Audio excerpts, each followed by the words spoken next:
very young, and I've always really enjoyed that. I remember at a biker bar I was singing at, if the cops came, I would hide in the bathroom because I was underage singing in a bar. And this one night, there was a fight and the cops came, and so I'd go in the bathroom, and it was a biker bar, the men would send their women, they'd nod at all the women, and the women would come in to keep me company. And I remember we'd sit in this long bathroom, and we'd sit on the toilets because there were no seats, and we'd open all the stall doors and look at each other in the mirror, and I had a kitty paw print shirt on, and they were all wearing biker leather, and it was just great talking to them, and I'd write about those experiences and write about the people and their faces, and I just always loved it. You know, I don't know why, not one thing inspired me, it was just sort of everything, as well as my emotions. You know, again, I was just a confused and kind of troubled child, and writing, seeing it on the page made me make sense of it. It helped me. It seemed like I was wiser than I was when I could see it in writing.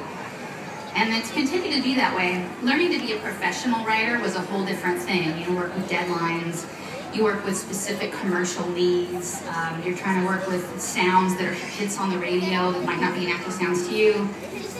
You work all those kinds of things. So that became a whole nother evolution, I think, in my writing. But luckily, I feel like I was fortunate enough to still continue to do what I liked, how I liked it. Thanks for the music, very inspiring, like your relationship songs, just want to say that. Thank you.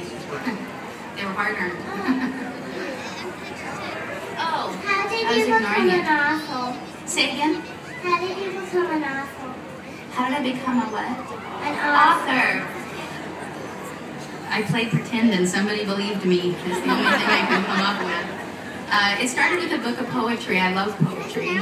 And I went to publishers and they told me poetry doesn't sell and we don't want a poetry book and we want an autobiography, which is preposterous because I was 24 and the idea of writing a biography about yourself seemed just incredibly terrible.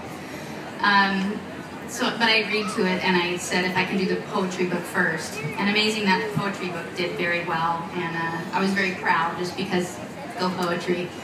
I think poetry really can change lives, and I was glad to see it get to the hands of so many young people. So that's how, and I don't do enough of it. I should do more, but I'm kind of lazy, I think.